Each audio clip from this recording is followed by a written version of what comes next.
Welcome, everybody, to the Bob Bryant, Jeff Goodman podcast. Gary Tanguay along for the ride, and Bob is on assignment. I mean, the guy's retired, but he's still got the toughest schedule everywhere. I don't know. He's talking to somebody. He's traveling around. He's being a goodwill ambassador. But he's too busy to deal with us this week. So you're stuck with us, too. First of all, the Boston Globe, actually, I read it in the Globe. It was through Bleacher Report that Jayson Tatum admitted what you told us back during the playoffs, that he had a wrist injury. Let's relive that moment. Let's go back to hear Jeff talk about this on this very podcast last June. Yes, he has been dealing with a wrist injury for the better part of the second part of the season, but that's no excuse because he's had 40-point games. That's 46-point game. Right. So, certain nights, I'm sure it bothers him more than others, but that's not an excuse, and he hasn't used it at all. And in the Bleacher Report, he said that he had a bone chip in the wrist and that it had healed, but it bothered him throughout the postseason from Milwaukee on. So you're not surprised at this at all? No, I mean, like I said, he had dealt with it really the second half of the year. Obviously, he had a hell of a season. So it didn't bother him from what I was told every single night. But there were some nights that it did, that, again, he would go to the basket, get hit on the wrist, and then it would certainly affect him. And whether it was going to the basket again, whether it was his perimeter shot not falling. So, no, I'm not shocked at all by this. I knew he was dealing with it pretty much the second half of the year for the most part. And again, I give him credit for the most. He never used it as an excuse, ever, till now. Let me ask you this, because I focus on the last three games, I think, of the NBA Finals, which he disappeared. Was it last two or last three? But basically what happened is Steph stepped up, Tatum didn't. Sure. Is this a legitimate excuse? Well, I mean, listen, again, we don't know. We don't know how hurt he was for those games. I think still he wasn't nearly as assertive. No matter what the wrist was bothering him, Jayson Tatum still is a guy who needs to make an impact on the game, whether it's scoring 30 or 40, or if he can't do that and he knows his wrist is bothering him, he can still have the ball in his hands and make plays for other people.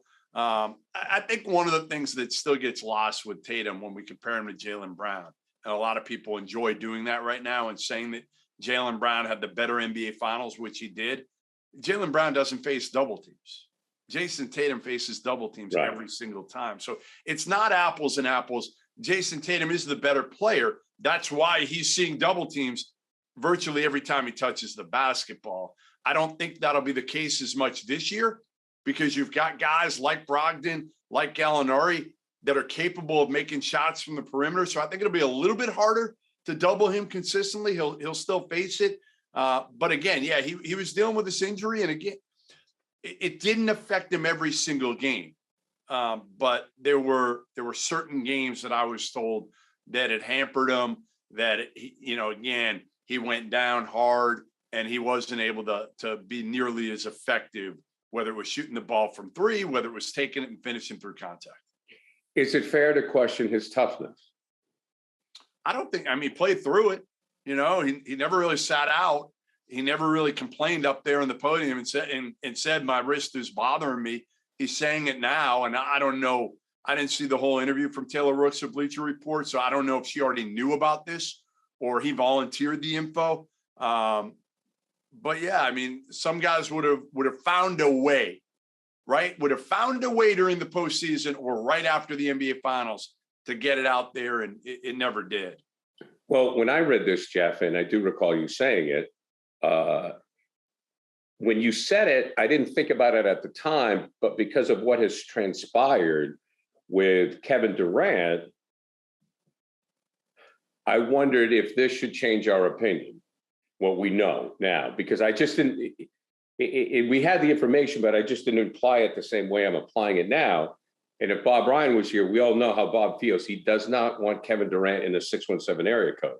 So now, as you and I sit back and we look, okay, Jayson Tatum was not nearly 100%, especially in the finals. It's obvious. he disappeared at the end. Okay, so it's obvious he was hurt. So does this change our tune as far as do the Celtics need Durant? If Tatum's healthy, if Tatum's 100%, do they win the finals? If Tatum's 100%, do the Celtics not need to make a deal for Durant?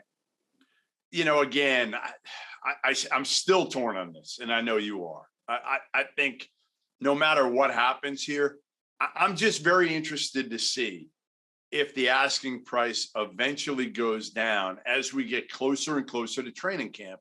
And Kevin Durant basically says, you know what, guys, I'm not showing up.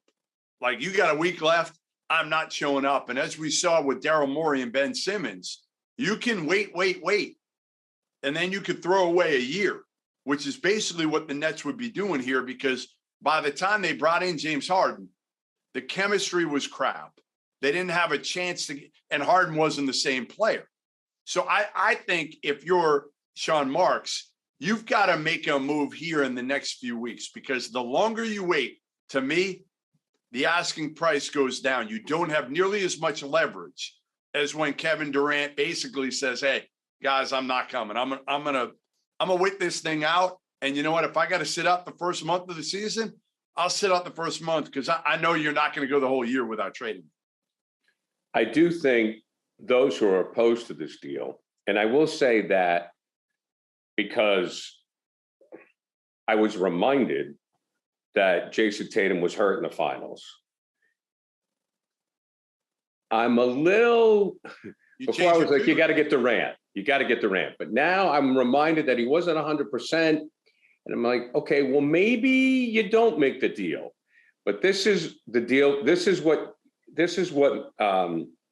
is the deal breaker for me, or the deal maker for me, is I just think Jaylen Brown is a terrific player who people in Boston overrate. And people in Boston overrate players historically. They've overrated every damn New England Patriot, okay? All right, and I'm not talking about the stars and like, Tom Brady or Randy Moss, I'm talking about the Hammond Eggers of the world, or the Julian Edelmans of the world, who are terrific. People will say, well, Julian Edelman's going to be in the Hall of Fame. Yeah, probably not. We loved him, but, probably not. And the Red Sox, we've done it with Red Sox players constantly. Look how many numbers are retired at the Garden for the Celtics. I mean, God love Lusky. I mean, it's odd, but, it's way over the top, right? So we do that with players. And I think that's what's happened with Jaylen Brown. That's why, despite the fact that we're reminded that Tatum was hurt, I still make the deal for Durant. Yeah, I mean, again, I'll say it over and over and over again. I think Jaylen Brown is a fringe NBA All-Star. Fringe. I think some years he may sneak in and make it, depending on other injuries and whatnot. Most years, I think he's the next tier. I think he's in that 25 to 35 range when you're talking about the best players in the NBA. When you look at Tatum, you say to yourself, all right, he's got a chance to be an NBA MVP. Chance. I'm not sure if he does it, but certainly, again, Giannis, I don't know how much better Giannis is going to get unless he makes shots from the perimeter. I think he is what he is, and he's a hell of a player. I think Jokic is a hell of a player who we've seen his kind of potential already. And I'm looking at the top young players or youngest players in the NBA right now. Luka can get better. We know that. Ja Morant can get better. Those two are still coming. I think Tatum's still coming. And that's where I think, again, he's a guy that if you've got good players around him, you do have a chance to win the whole thing with Jaylen Brown as your second guy. I think you have a chance, because now you've improved your quality of depth. You've added a guy, Malcolm Brogdon, who can move the basketball. Okay, so now you got multiple guys who can move the ball. Derek White in the second unit can move the basketball. I just think if you have Kevin Durant, I don't know who the hell can stop that duo of Tatum and KD with Brogdon, running the team, or Smart. You put them both out there together, that's fine. It's also a hell of a defensive team. The prediction I'm going to make is that Kevin Durant is the Celtic next season. And I'll tell you why. Because I think that Brad Stevens There was an article also about how Brad is not so concerned with stockpiling draft picks and sort of stocking his bench with players as opposed to Ainge. But I think that Brad wants to win now. I think Brad sees the value in Kevin Durant, and I think Brad's going to be able to wait out Marks and not give up Marcus Smart. I think that's my prediction. Now, I know you and Bob are in the journalism business, but that's the way I see this going down. I just don't have a feel for it. And I do. I have a feel for it. I think Brad, I mean, Jeff, think about it. Brad has really surprised us as a GM, has he not? Way tougher than I thought he'd be. Way more. I thought he'd be relationship driven and afraid to make moves based on those relationships. And when he traded Kemba Walker, I said to myself, wow, because like Kemba's the best dude in the world. Now, Kemba wasn't Kemba. We know that. But still, I felt like that was a risky move to trade Kemba for Al Horford, who you had no idea how much he had left in the tank. And again, Al's a great guy, too, who Brad had a great relationship with. So maybe that made it easier. But yeah, Brad surprised me. Well, one thing about Brad that I learned as a coach is, and I think it's one of the reasons why he stepped aside and he had to bring in a coach like Ime, who has had great relationships with players, is Brad has always said that he doesn't really connect socially with the players. No. I mean, Brad's he's never going out with the guys or any of that. He's leaving it. The one thing Brad always told me, and I knew him pretty well when he was at Butler and still know him pretty well, was when he first went to the NBA, I asked him about the biggest adjustment going from college to NBA. And he said, when I leave, when I go home from practice, I'm done. He goes, I don't have anybody calling me. I'm looking for people to call on the phone. Normally in college, it was, all right, I'm leaving. I got to make 100 recruiting calls to all these kids and people are calling me asking for something and whatnot. He said, basically, when you're done, you're done. Now, that's not the case with every coach, but that is the case with most. Now, Ime, you're right. Like Ime is a little bit different. He played in the league. He played in the league. He played. That's right. And he connected with the players. And Brad never tried to. Like, I think Brad always felt, I'm going to do the X's and O's. And here's the deal, guys. And I'm not going to try to be something I'm not. So he's kind of brought that to be to the GM level where, he isn't as concerned to be, to the surprise of me too. I think he likes it to be somebody's friend. I think it's part of the reason he likes being the general manager in a way, because why? He can spend more time with his family. Right. And you if you're going to be a GM, and Danny Ainge proved this, you've got to be heartless. Yeah. I mean, and I just didn't think Brad had it in him to be heartless. I remember the first time Bob and I did a pod after Brad took over as GM. My biggest concern was, Brad would be on the phone with somebody with another GM and, and at the end of it, he'd call the guy back and almost feel bad and be like, hey, let me throw in another second rounder. I feel bad. I don't want to rip you off. One of those things. But Brad, again, the one thing with Brad is he's an analytics guy. That's very important to him. He's a business guy. That's important to him. He's super intelligent. So I think he's had a major advantage coming from the coaching ranks to the general manager because he knew personnel so well. He knew not just personnel, but he also has enough relationships in college that give him a leg up as a general manager because he can call any of these coaches and find out the truth about these guys. Are they workers? Do they have high character? All the intangibles that a lot of GMs can't really find out because they don't have the close relationships with coaches. Most college coaches will bullshit GMs if they don't know them well. They're not going to throw a guy under the bus. There's a few that will, but most of them won't. Most of these guys are going to tell Brad Stevens the truth because of the respect that he has within the college ranks. Write it down.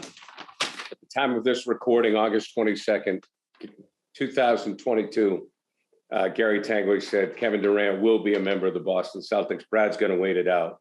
And the day that happens, we have to make sure that we have some medical personnel down at the Ryan residence. Oh, boy. That's not going to be good. It's going to be, listen, if it happens, It's going to be great. I mean, Jeff, if it happens, come on. It'll be interesting, It'll be great. Listen, but I bet you more than 50% of the people will be pissed off and not happy to see Kevin Durant. Sure. Right? Yeah. Which is crazy until he wins to me. a title. It's insane to me. Again, I would just say this is I think Brad Stevens is in a win-win situation.